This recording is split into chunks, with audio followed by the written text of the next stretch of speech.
Thank you. Okay, so for those who have joined us, Mary, we just did the pledge. If you couldn't read my lips there, or the back of my head.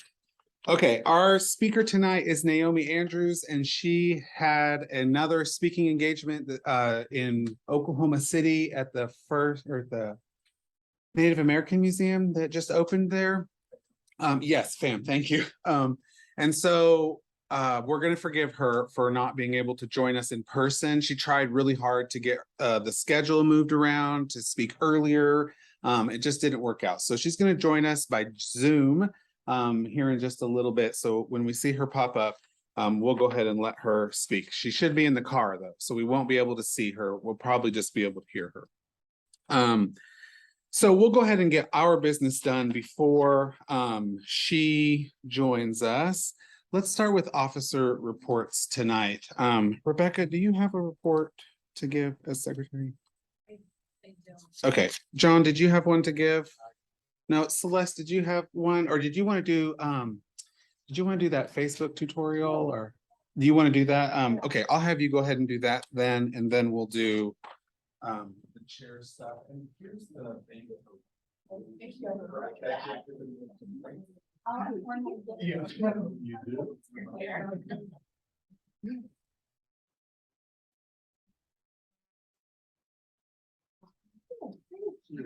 Okay.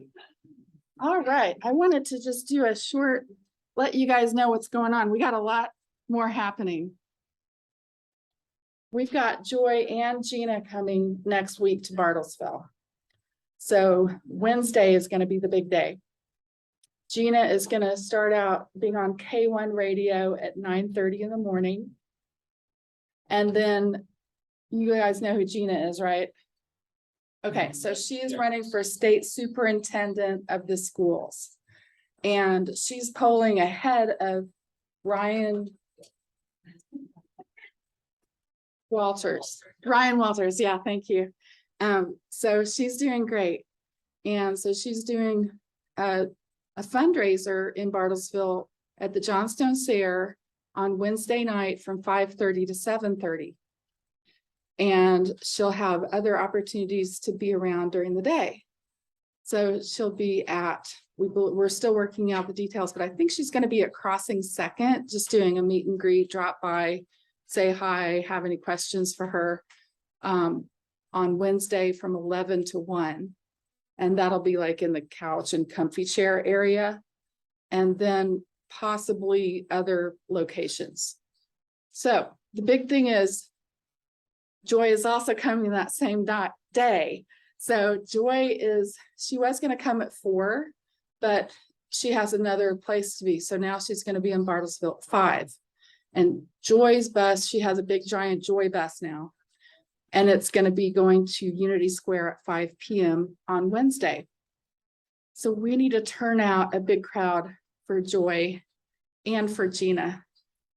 The event for Gina is 5:30 to 7:30 at the Johnstone Fair, and it's a fundraiser, but any amount is welcome. Like literally you can give them $3 and they'll be happy. They want a good crowd.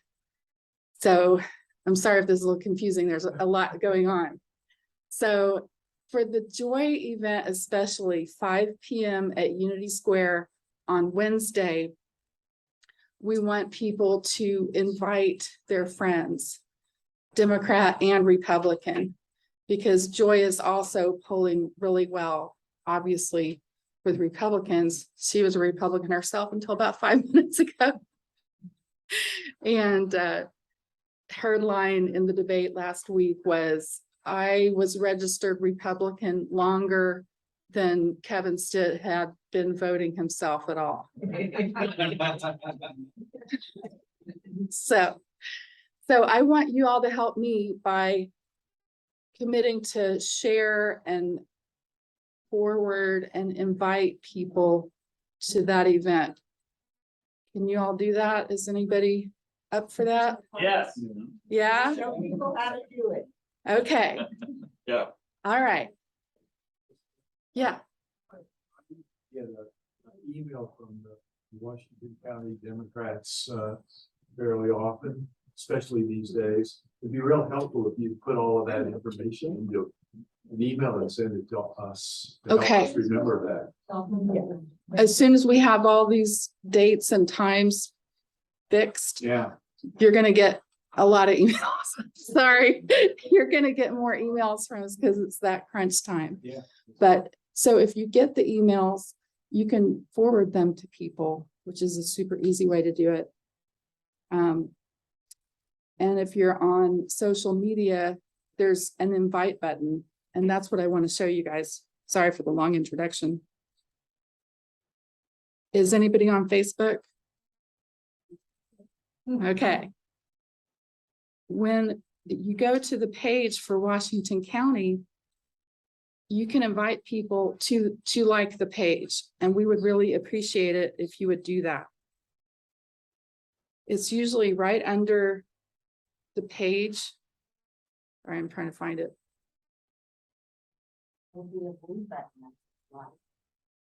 Yeah, Is your echo on the computer or just me? I don't know.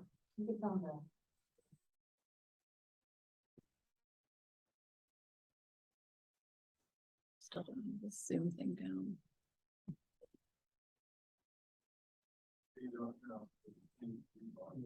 Okay, so if you don't already like the page and follow the page, and then look under that photo and there's a button that says invite friends. And when you click on that, all your friends come up.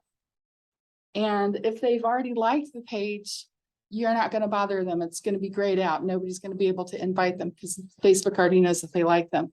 So then you can just go through and tap your friends in Bartlesville, and especially Democrats, but you know, either way.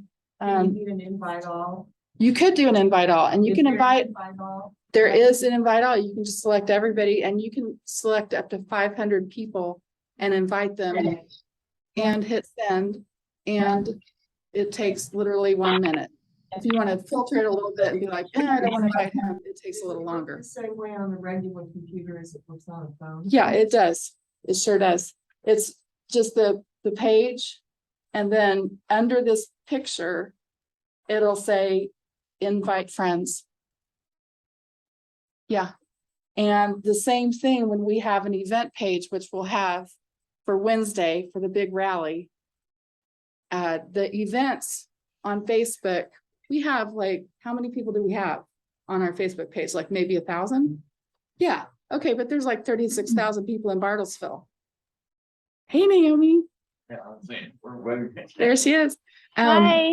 So when you create an event page, it goes out to everybody in 74003, 74006, which is great. But then you can specifically message your friends, text your friends, email your friends personally. So just take it and forward it, use the invite buttons, and I can literally show you how to do that tonight. So come find me, bring your phone. We can sit down and we can get your people on our list. Okay, any questions? Oh. She turned into a slide. Can you turn from- Yeah, I believe so. Hey You got it? Naomi, are you there? Yeah, I was just turning off my camera to save battery until it was my turn. Is it my turn? Yes, Yeah. yeah, we can hear you now. Hi. Okay, perfect.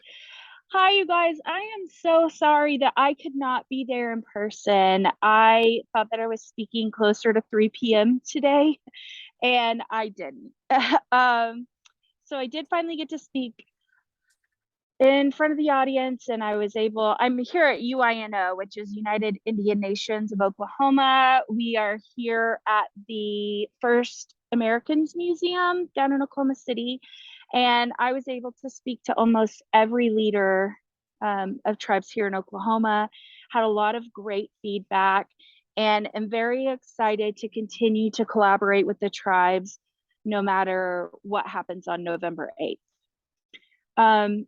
A couple of things that I did want to let you guys know are that I think we're in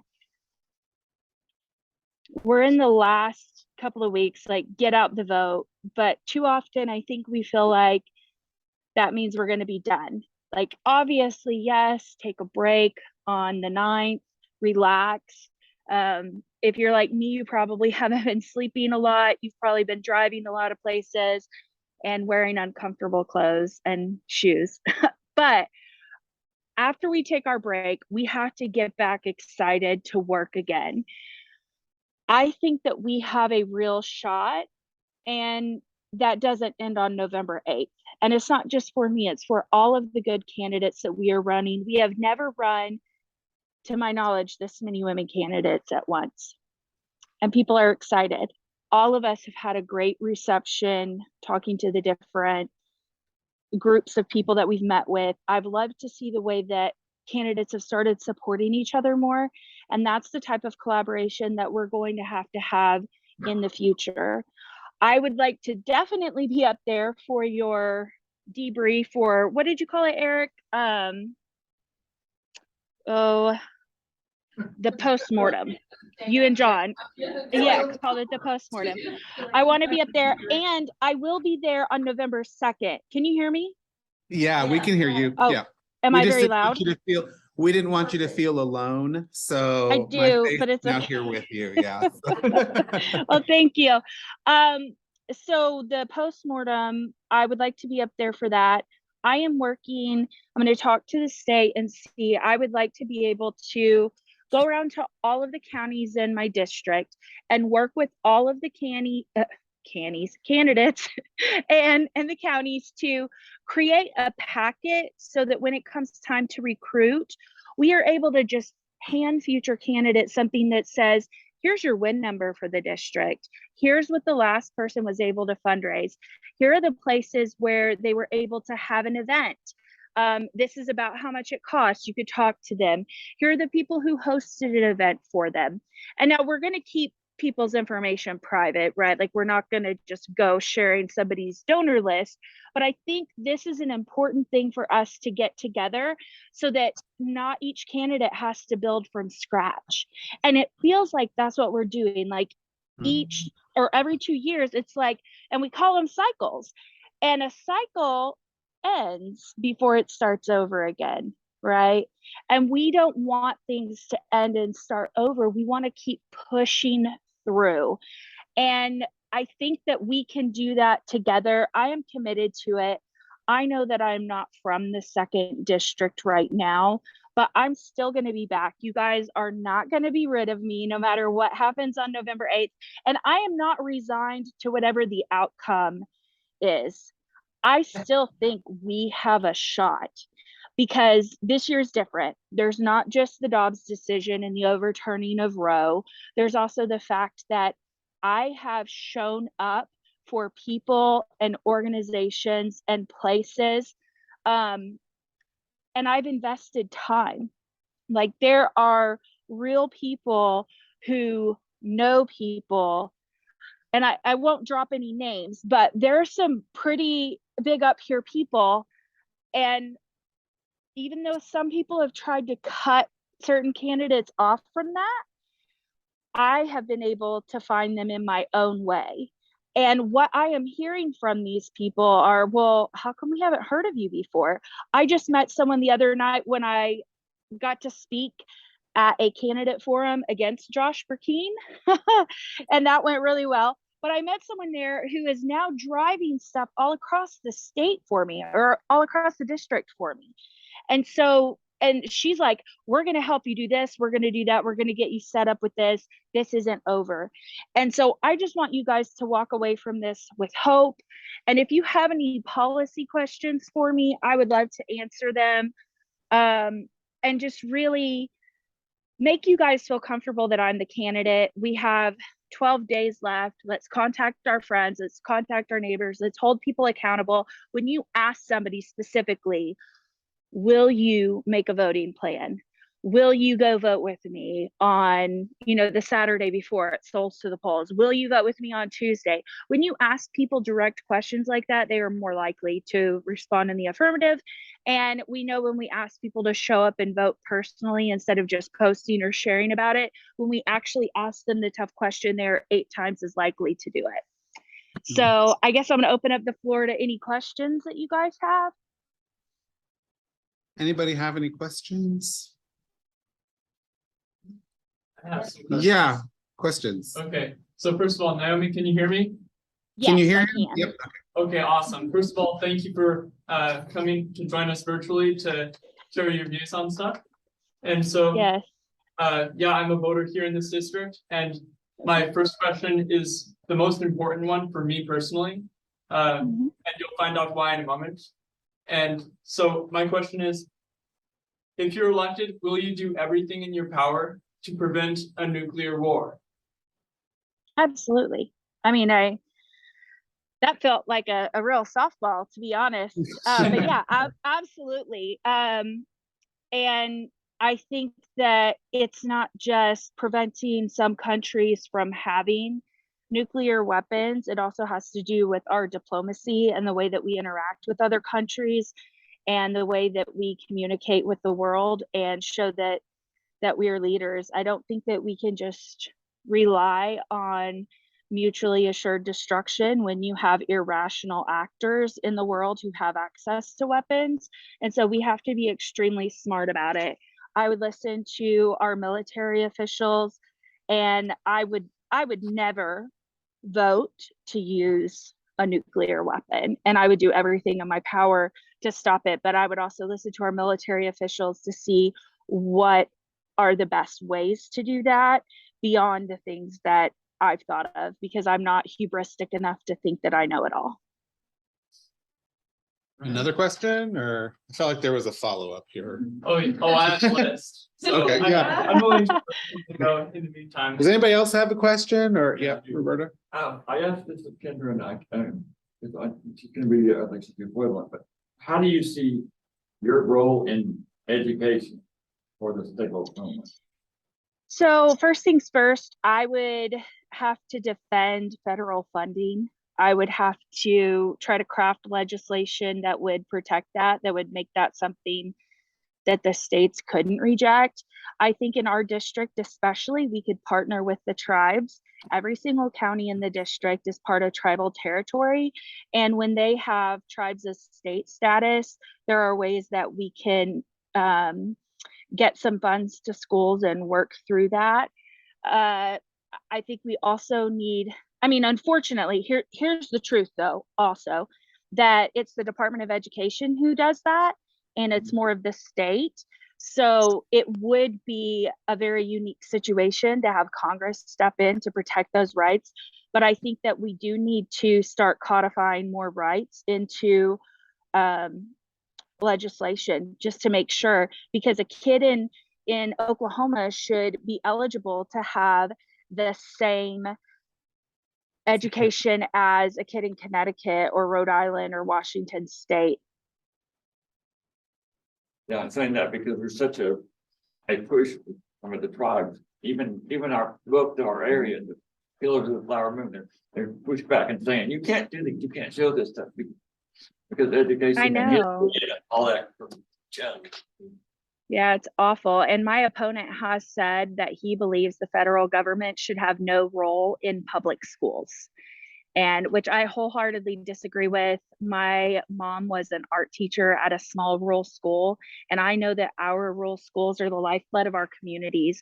And if they start getting shut down because of lack of funding or because of bad policy, it's not just going to affect the schools, it's going to affect the entire community, because our schools are usually one of the largest, if not the largest employer in rural areas.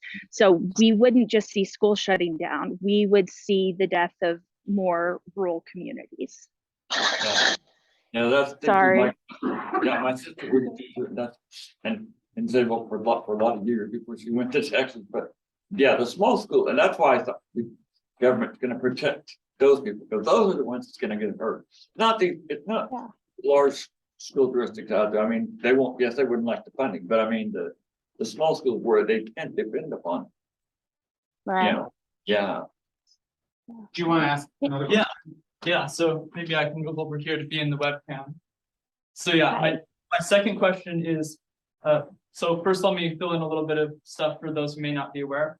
So the ACLU says that nearly 2 out of 3 Americans live within the US Customs and Border Protection's 100-mile border zone. And within this zone, both immigrants and native-born Americans have witnessed and experienced where there's this pattern of violations of their civil liberties under the Fourth Amendment, you know, having unreasonable searches and seizures and stuff. And we also see allegations of racial profiling by Customs and Border Protection within these zones at checkpoints that they set up. And so, as a Congress member, what would you do to address these issues? So I think one of the main things, and this is kind of backtracking a little bit, but one of the main things that we would need to get rid of is IRA. I'm not sure if you're familiar with that, but back when President Clinton was in office, Congress had been arguing over immigration for a long time. And they passed legislation that made it like if you stayed past 6 months on your visa, because first and foremost, let's get this out there. The majority of immigrants are not crossing our border. The majority of immigrants are flying here on a visa. They're coming in through our airports and then they're overstaying their visa, which, I mean, honestly, I understand some people say, well, we can't afford to provide services to people who aren't contributing to those services through taxes. But for me, and this is probably a little cliche, Eric will probably laugh, but I always think of that moment in Clueless, which I thought was a really good point, where they said the Statue of Liberty does not say RSVP, and this land is supposed to stand for give me your tired, your poor, your huddled masses. And so I think one, they're not coming over the border as much, right? Like that's not where our issue is coming from. It's people overstaying visas. Now back to IRA, if they overstayed their visa by 6 months, then in order to apply for citizenship, they would have to leave the country for 3 years. And the problem with that is that a lot of people have families, and these might be people who've come over on a job visa and they didn't know where they were going to work if they left and their visa expired and they couldn't find a new employer to sponsor them, or the employer wasn't going to re-sponsor them, just wanted them to keep working, because that happens too. But then if you overstay your visa for a year or more, you have to leave the United States for 10 years before you can apply for citizenship. And what they thought would happen when they passed IRA was that people would be deterred from overstaying their visa. But we all know that life happens. Sometimes there are things that come up that make it impossible for people to get those things renewed in a timely manner. And so what actually happened was the number of people staying here illegally drastically increased. My best friend's father was actually here illegally from Guadalajara. And I remember the struggle that their family went through because her parents were separated.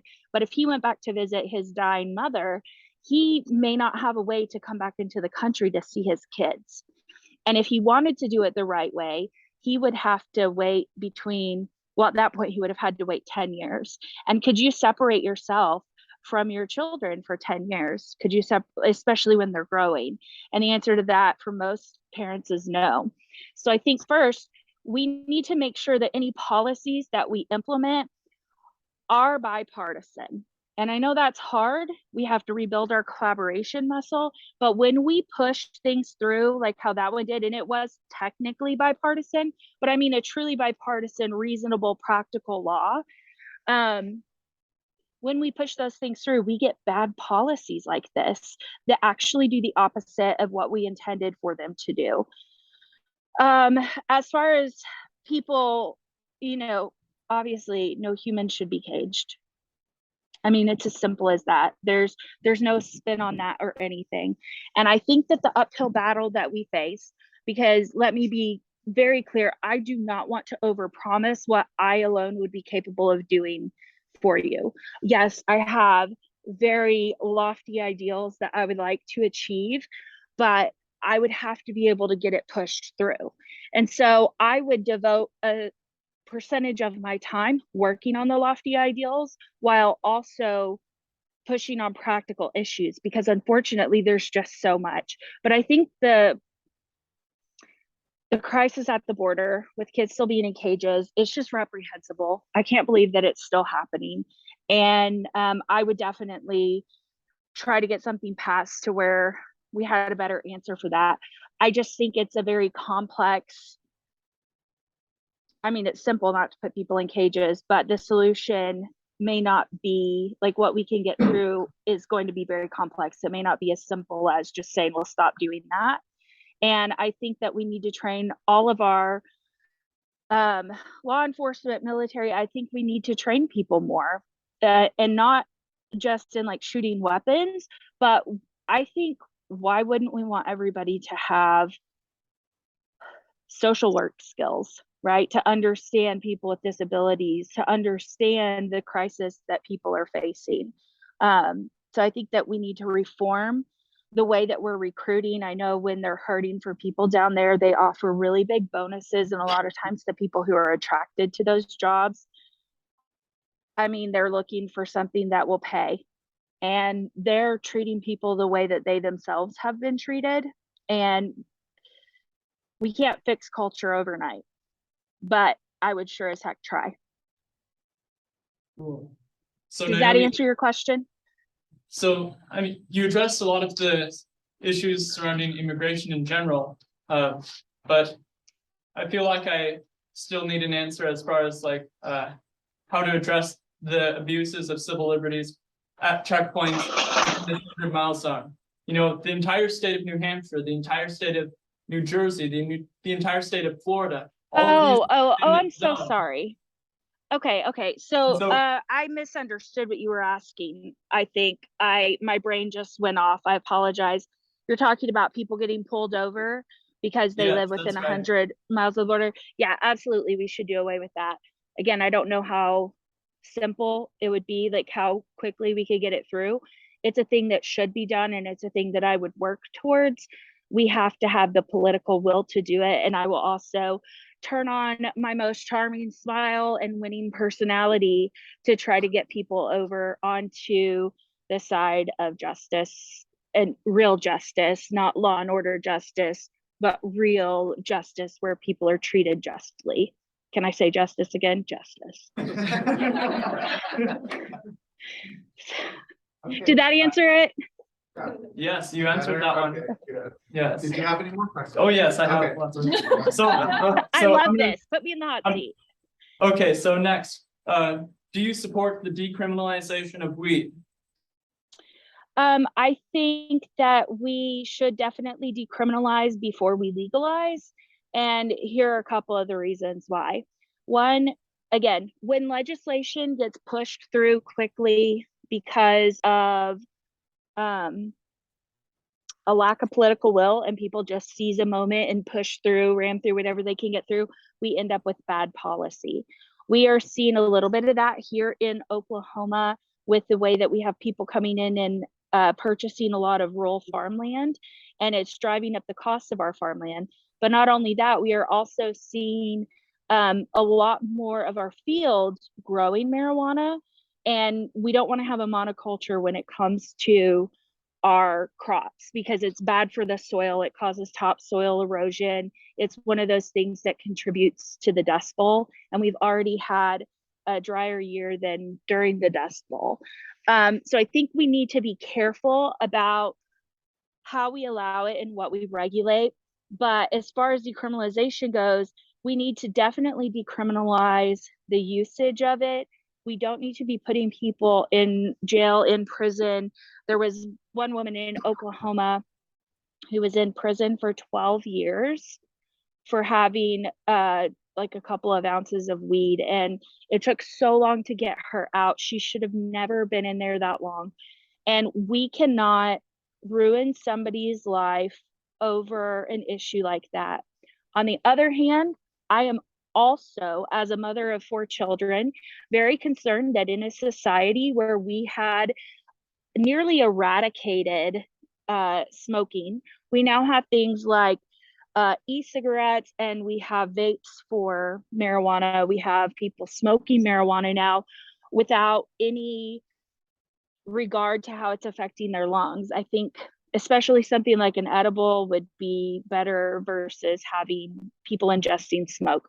Obviously, people are free to do what they want with their own bodies. I'm not trying to take away anybody's choice, but I think that we have to, as a society, anticipate the long-term health outcomes. Like, we have to look at this from not just like an agriculture and economic perspective and a criminal justice, obviously, first perspective, but we also have to look at it from a public health perspective.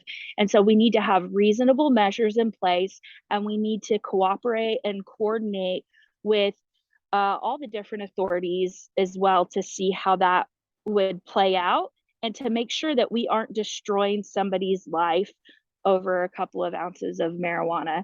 And I'm so glad that President Biden signed that executive order. Unfortunately, through executive power, it couldn't go as far as it needed to go. And I would definitely advocate for further pushing that, because we should not live in a country where wealthy and privileged people are coming in and starting up these grow shops and, planting these fields and becoming millionaires almost overnight right after we had passed it. We shouldn't see that happening while there are still people in prison for trying to do the same thing. Where do you see the role of mental health in that? I mean, because we're gonna have to deal with, how do we help these people? We're not gonna send them to jail, obviously, is not the answer. Something's gotta be. Right. done.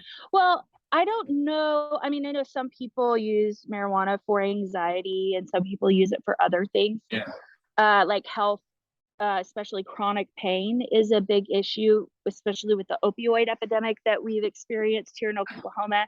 And the way that you can now, like, my son had surgery and it was like pulling teeth to try to get him even 3 days of medication after he had his tonsils out, which, if you know anything about that, he was like 13, and it's one of the most painful surgeries that you can get. And it was ridiculous to watch him have to be in pain. So I think that what's happening, what we're seeing a lot, again, one, rushed legislation. People are reactionary instead of being planners. And we have like a pendulum that's swinging back and forth. And what we really need is cooperation, collaboration, and good, sound policy that's foreseeing the future. One of the specialties within my career is focused on human-centered design, which starts with empathy. And we do interviews with people to see what they understand, how they do it. Eric can tell you, like, he's participated in some of our qualitative assessments where we're trying to see what people understand and how they react, how they behave when interacting with documents. But this applies to really any process or policy that we could create. We would be able to see how people interacted with it, what they understood. I think we need to go further with things like the Surgeon General's warnings, just having something on a package or having a FDA warning or whatever. That's not always going to go far enough for things. I'm getting a little bit off track. Mental health. So, but the other thing is that if we are providing good quality healthcare to the people of this country and of this state, and if we are taking people's chronic pain and their mental health issues that they might be experiencing, the crises that they might have, if we put appropriate resources and medical programs in place, then we wouldn't see them needing to turn to that. Unfortunately, a lot of people are self-medicating, whether it's with weed, whether it's with alcohol, whether it's shopping, whatever. People self-medicate with a lot of different things. And I think part of the issue, it's not just like a one-stop thing, like let's do this and that will all be gone. There are a lot of things, a lot of moving pieces that we have to adjust and make sure in working proper order if we're going to really help our society grow. All right. So Naomi, do you think the US should continue to support Saudi Arabia with its war in Yemen, or should we stay out of it? I haven't looked into that. I'll have to go look at it. And I haven't been keeping up with foreign policy have hiccups, sorry. I haven't been keeping up with foreign policy as much as I used to because I've been very focused on campaigning in rural Oklahoma. And those aren't the issues that people have usually asked.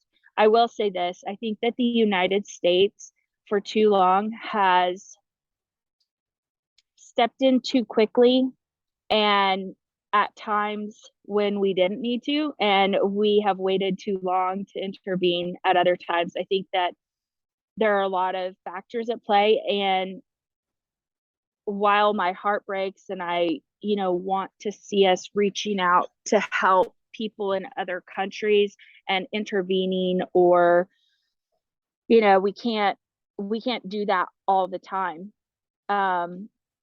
Because we have this history of creating power vacuums where we see like even worse leaders rise up. We saw this kind of like when we were fighting against the Taliban and Al Qaeda, and then we saw ISIL pop up, or ISIS pop up. And so we have to be careful in the ways that we're intervening. And Americans tend to be very hubristic and think that we have all the answers to everything. So I think that we need to look at the history books, what has happened, what can we do? And I know that during the Arab Spring of 2011, one of the things that worked was issuing a no-fly order. And it was just a couple of days, like something as simple as us issuing a no-fly order really helped us to be able to eliminate some of the bombings that were happening, some of the genocides that were occurring. And so I think we need to use strategic things like that rather than necessarily jumping right in and sending boots on the ground. We need to be diplomatic. We need to walk softly and carry a big stick. Like, we need to be ready, but we don't want to intervene, and we need to use smart power. So we have to have that mixture of soft and hard power in order. Oh no, is my phone dying? Can you guys see me? Okay. My earphones might be dying here too. We got one more patient back there. Yeah. In the oil industry, what do you see to do to help it, or I don't want to say control it? The largest refinery in the United States is owned by a company, Saudi Arabia. I have some concerns for people I know in the oil industry. What do you see in the shortest answer? Because I think there's a question. So my grandma always said, don't put all your eggs in one basket. Right. And I'm a big believer in that, not just in where are we getting things from, but also in the type of energy that we have. So I think we need to diversify the types of energy that we're using for transportation. We need to diversify the types of transportation that is available. Like high-speed rail can be some options to help lower that. We can also, President Biden issued his thing where he wants us to have enough battery-powered cars. And I mean, I'm very concerned about, if I'm being honest, the lithium mining and the lithium refining that would come with that, what that could do to our local environment. But I do think that we need to continue to be an energy leader in whatever method we're getting. And we shouldn't be so reliant on other countries and places like OPEC and Russia. Like, we shouldn't be as reliant on them, but we also have to keep in mind that our water tables here in Oklahoma are being polluted, and once they're polluted, we can't get them back. And we have to have a good balance. Thank you. One more, let's do one more. Okay, one Pick more. your best one. I thought Okay. So, Naomi, you've expressed support for tribal sovereignty here within the United States. So I'm curious, will you also push for the US to recognize the autonomy and sovereignty of historically marginalized nations worldwide that would have a legitimate claim to nationhood and countryhood, but which the international community might not recognize yet, like Somaliland in Africa, Liberland in Southeast Europe, Nagorno-Karabakh in Eurasia, and numerous others? I mean, my gut says yes. right? Like, because I am a champion of underdogs everywhere. I have never met an uphill battle that I didn't want to fight personally and fiercely. But again, I very much believe that we have to be practical and smart, because I think in the past, when we have done things like that, we've ended up causing other problems or more problems than we've solved. So I would like us to do it in a smart way. And I unfortunately don't have a good answer for you on that, on the best way to do it. But again, combination of soft and hard power. Let's use our smart power and be good. All right, And you thanks. are free to email me any other questions or talk to me. I will be there on the 2nd and the 5th, I think. Or maybe just the 2nd. So I'm not sure. I have to look at my calendar, but I am trying to get back up there more, and we're getting more signs and stuff up there. And I mean, just thank you so much for what you guys are doing. I always like to say that 20% of the people in the party are doing 80% of the work. And I just thank you so much for being one of the 20%ers, for showing up, for caring about democracy, for helping us try to get out the vote. This, if I'm honest, this is a lonely process. And it's one that even I had misunderstood until now. I have been on the state central committee. I have worked for candidates as a consultant, building websites, doing public speaking coaching. And I thought that I had a really thorough understanding of what it means to be a candidate, and I did not.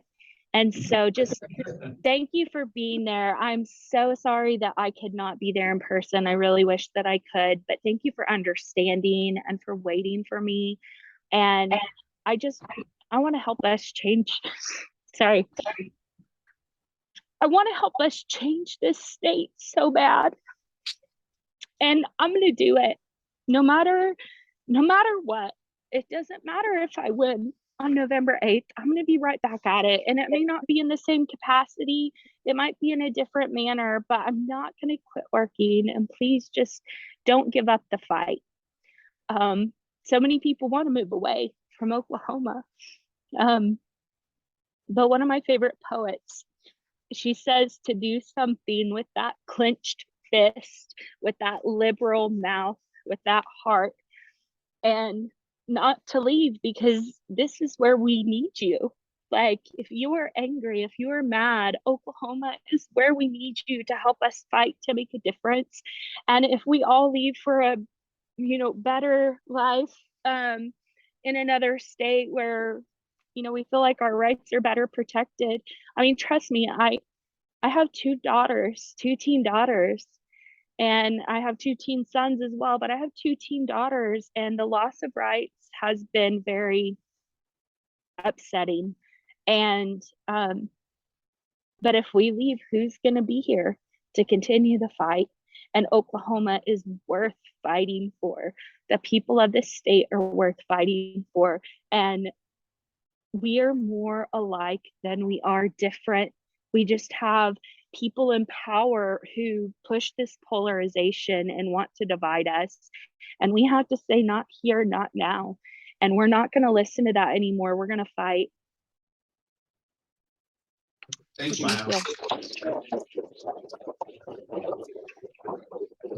Thank you, Naomi, for joining us. I really appreciate that.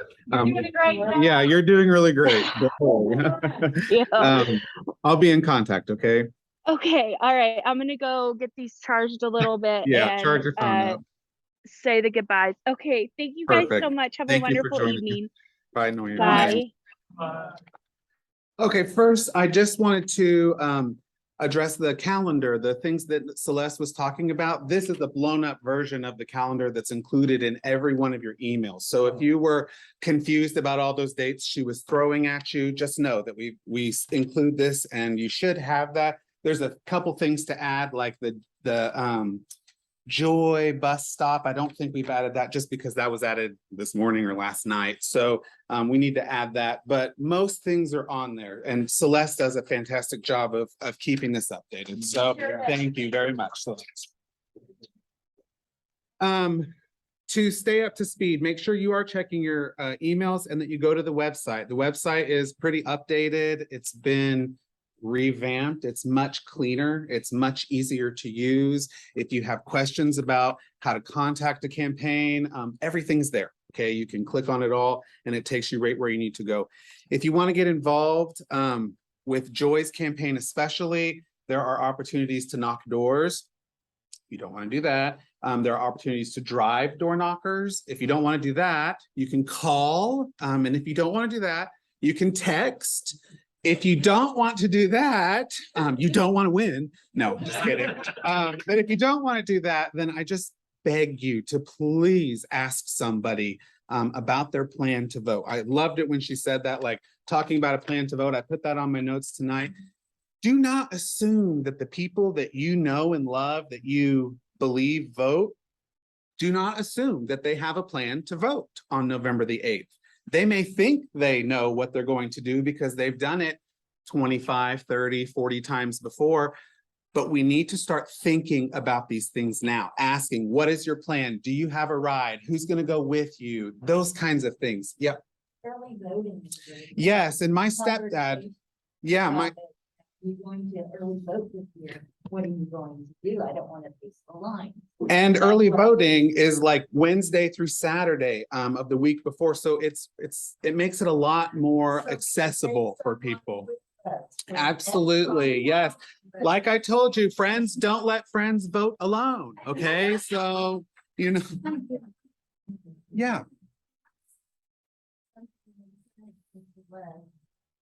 still not sure I'm getting stuff in my email. Maybe it's going to spam and I'm not finding it. But I sent you something because it was showing the percentage of people who had filled out their paperwork for mail-in balloting. And then it showed how many were received and how many were Rejected. still not Oh. Mhm. process. So is there a way where we can, is there any way to know who filed to, or do we just need to get on the horn and say, hey, check to see if you have mailed in your vote. Here is how to check to see if it's been received. Yeah, I don't think there's a way to know how many people are registered as absentee vote, but I Yeah, think that you that's can, Florida County Election Board has many. of them. well, Can I- yeah. Okay, I'm on the election board, and I assure you that every one that is received is correctly processed. But I mean, I suppose there's always a possibility that you drop it in the mail and it never gets to the election. board. Exactly. You can call the election board and ask. Right, but they- don't we need to be saying that someplace too? that Well, we're I mean, not- I think that that's a rare. I mean, if it's something that you personally were worried about, you can call and ask, have you received my ballot? And they will look you up. Well, there's a But place it's, you can go in online and just look it up and get you the answer, I think. Does it do that on OK election portal? The Oklahoma voter portal. Yeah. Yeah. if it's been That's received, true, that's that's right. right. It's like the domino tracker. Yeah. It'll say. Okay, well, and then it's not gonna say like that it's processed or whatever until the election. Because that's just how it But works. it says. But it'll say that it's been received, I guess. Okay, and then after the election, does it say it's been processed? I think so. Yeah, it does. I think it There'll does. be a record. of Yeah. the- It does. That you voted. But like I said, I'm on the election board, I promise you, we are Yeah. They have- counting every vote. they have people working polls. That was my. question. Right, that's the other thing I'm gonna talk about here. Yeah. You know the answer? No, they have people, but the problem is that we are supposed to have Democrats, a Democrat at every single polling location. Like we're allowed to have a Democrat there. We can force them to let us have a Democrat there. But I don't think that we have enough Democrats trained and signed up to be poll workers. So, Well, I think they changed the rules so that you can have an independent. oh, You can't okay, have just Republicans. right, right. But I think they've changed it so that you don't have to have a Democrat, but. But we need would to like have them one. to. Yeah, exactly. So that's something that you can do that at the election If you board. want to be a poll worker, you need to call the election board. Yep. and talk. I called somebody, 8, 9 months ago. And they said, we'll get a hold of you. if you Well, need they may to." not, Nobody they may called. not need it. Again, you're gonna have to call the call the Washington County Election Board, and they'll be able to answer all those questions. They will. Yep. And it's not,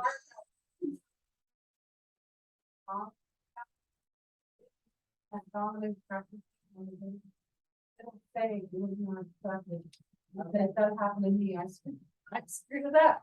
During the pandemic, and they were always on Uh-huh. I screwed it up. I didn't do it. Oh, yeah, that was another thing on my list. Yeah. the election board is, we look at those affidavits that you have to send back with your ballot.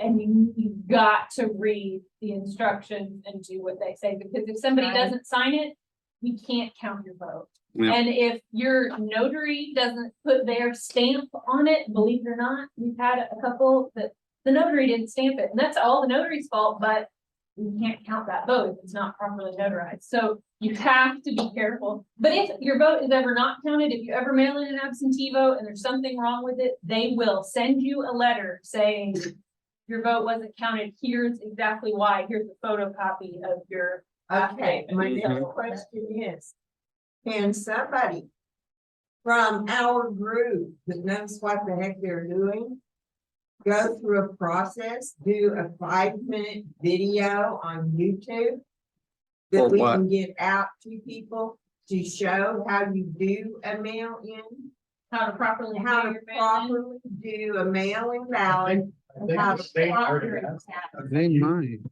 Alicia Andrews under the Oklahoma Democrat YouTube channel has a number of helpful videos. I think that. may be one We of can them. check on that and send it to you and share it on the Okay, page. then you can get that and send that out to people. I think it's very important. Because Is it true that they've added one day to the early voting? Yeah, Yeah, it's Wednesday, No, Thursday, Friday. no. No, it's- Wednesday. It's only Oh, been right. Wednesday. You start on Wednesday. Yeah, Wednesday, Thursday, Friday, 8 to 6, and then Saturday, 8 to 2 or 3, yeah, something like that, yeah. Rebecca, I have one more. Yeah. thing. Yeah. On election night, like in Tulsa, election board, you have people watching them count the votes. Uh-huh. Do they have that here in Washington? You can do that, or how's that handled? Election board meetings are open. Anyone can come to them at any time. When you're And they're actually counting the posted votes? when we're actually counting the votes. Okay. And the meeting times are posted at the building where the election board is. The municipal building. I really didn't know. But yeah, they're open meetings. There usually aren't people there on election night. Usually there's somebody from the radio. Occasionally somebody will show up, but you know, it's me, I'm the Democrat, and there's a Republican, and then the election board secretary. So it's all pretty on the up and up because everyone's represented. Okay, can I ask? you I'm this, my always there. friend? Always like that. So don't count the votes also at the place where you go to vote before it's taken? At the polling location, They're they're Yeah. counted in the machine. They're machine Okay, counted. so they're counted there. Do they just know the total number of votes? They post them. They know? Yeah, we have to. post They it post them on the door. Okay. Yep. So it's like living out in the real world. Yeah. And there, Rod does this, he can tell us too, he works at the polling location. But the machines, they bring them back to the election board, they bring the whole voting machine back to the election board. We pull out the information, we plug it into the computer, that uploads it to the state's election website. And that's how they get from the polling places into the election board official. And I will say, while we live in a very scary kind of crazy state, and we hear a lot of craziness coming out of states like Arizona about election boards and stuff like that. Honestly, our election board secretary here, Yvonne House, is really great. She's very fair. She is a citizen, a patriot, and Yes. she wants her elections to go like they're supposed to. And System is really good. yes, Yeah. exactly. And she is a by the books lady. So while it is scary, I just want to put your minds at ease that here in Washington County, it's not like that. Okay. She's not messing with our, democratic apparatus or anything like that. Well, And if she were, Rebecca will be watching. Nobody in Oklahoma is, because Because the way it's set Right. up, you can't. It's just almost it's impossible. Yeah. good. Yeah. Yes, absolutely. Okay, I'm sorry, we covered like a lot of my stuff, but out of order, so just give me a second to make sure I got it all down. I will say one thing that Naomi said that really struck me was, she said, when she was talking about marijuana, she said, you know, adults can do what they want. And that's not true. That's really not true, especially in this election. That's what a lot of this election is about. It is about freedom. It is about a particular party telling us exactly how you're going to live, what you're going to believe, how you're going to feel, where you're going to go to church, how you're going to educate your children. They want to tell you exactly how to live. And so I just want to remind you guys, it is not that you live in a free country where you can do whatever you want. I guarantee that. But we will wake up November 9th really sorry that we didn't work harder if we don't show up to those polls with a few friends to make sure that we do have some freedoms left.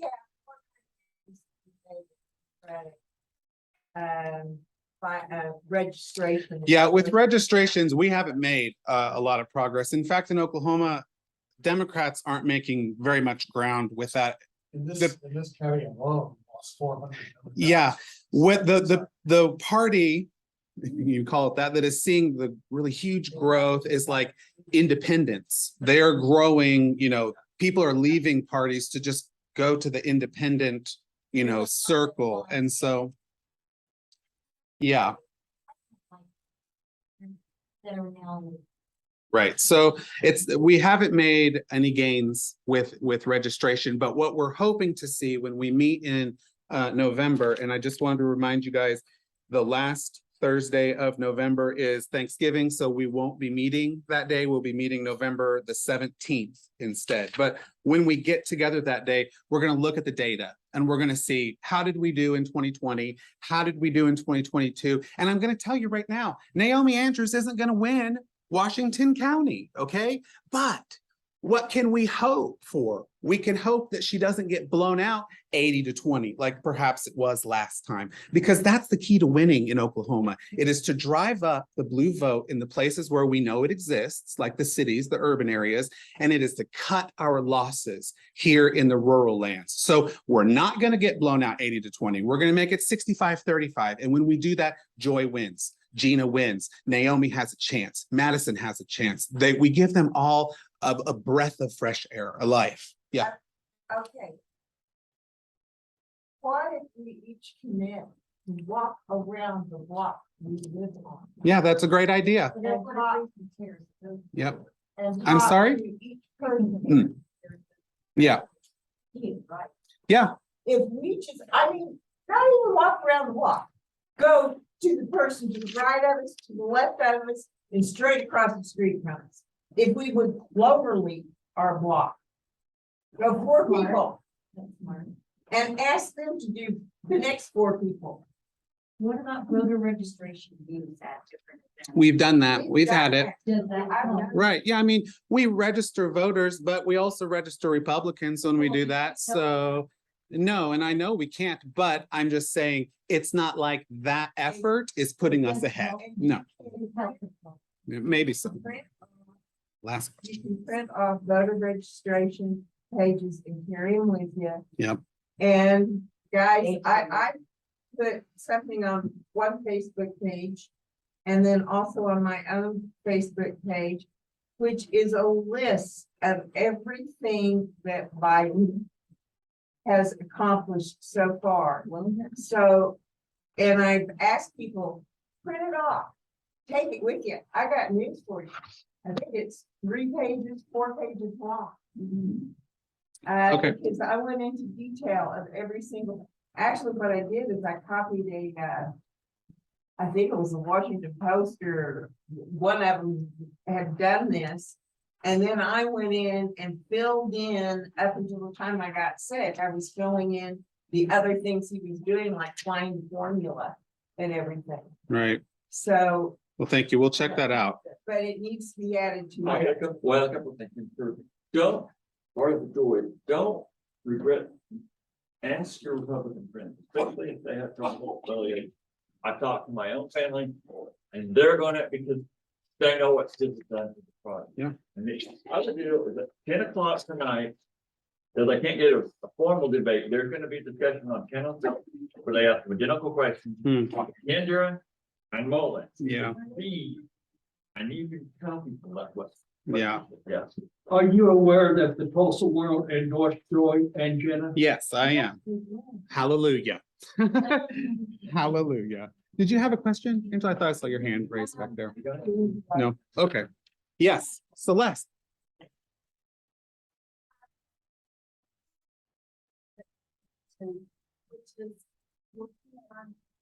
Yeah.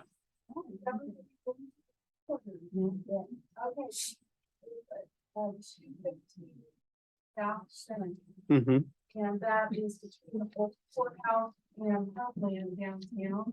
Off of Frank Phillips, kind of. Go down the hill, and that's cemetery. You make a right, you go 1 block south, and Red Hook is on one side, and Bar Place is just on the side. Yeah. It looks nice. Yeah, it's got lots of things out front, and it's from the generosity. North side. It's on the west side of cemetery. I mean, the north side of Frank Phillips. South side. South of Phillips. When you're on Frank Phillips, you will see one building that has tons of Democratic signs. There's only one. And you will turn at that building. And then when you go down that street, there is 3 houses on that block. And one of them, one has just tons of signs. You can't miss it. You literally can't miss it. I promise. Like Hansel and Gretel. Oh. Yep.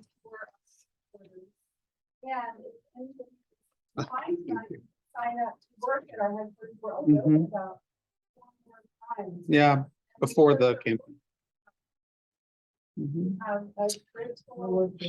Yes, and we just got some little tablets. If you want to do phone banking for like Joy or anybody, now you've got to have a phone, but you also have to have a screen, like a computer or a tablet or something like that. So we, as the party, we purchased, I mean, they were like $25. We purchased 3 really small little tablets. So if you just have a phone, you can come to the headquarters, you can sit down, you can phone bank for Joy, you can text for Joy, you can get a snack and hang out with our cutout of the president and the vice president and have some coffee with Joe and Kamala. Yeah.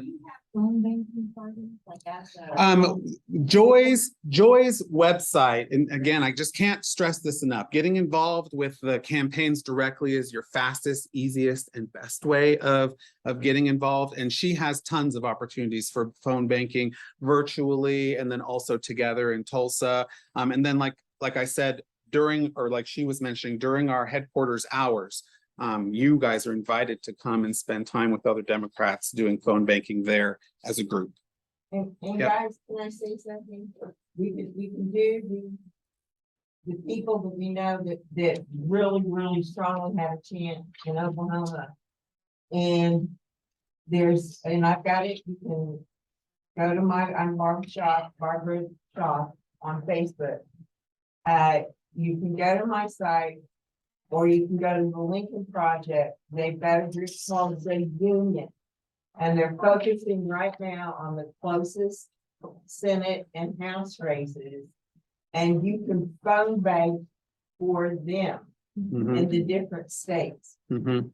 So you can phone bank for Fetterman, you can phone bank for, what's your name in, Utah and Colorado. Or you can phone bank. Or you can phone bank for Joy. Yeah, before you phone bank for them, I would ask you to phone bank for Joy first. We need it. We need it desperately. Yeah. Yeah.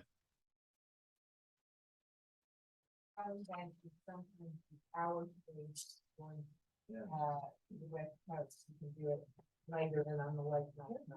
Good point. The last thing I want to talk about is our watch party, which will be November the 8th. That Tuesday, we'll meet at the Haskell Loft, and we will put out a sign up for you guys to bring different things, like sodas or chips or dip or whatever. So, the Haskell Loft, and we'll give you guys, we will send those instructions to you later. Yeah, it is. It's downtown. Yep. And yes, guys, I don't have the address. It's kind of like a private place. It's not like a business, so I'll send you guys the address later. Oh, but it's not that, it's not it's not Crystal Sayre's Johnstone Sayre building, but it is downtown. And it's a nice space. It's a really nice space. Okay, so be looking in your emails for that sign up, please. Any questions before we leave? Anything that you feel like we need to, oh, does anybody need a ride to vote on Tuesday the 8th? Anybody here need a ride to vote? Okay, perfect. Celeste never actually. Oh, yeah, how much money do we have, Celeste?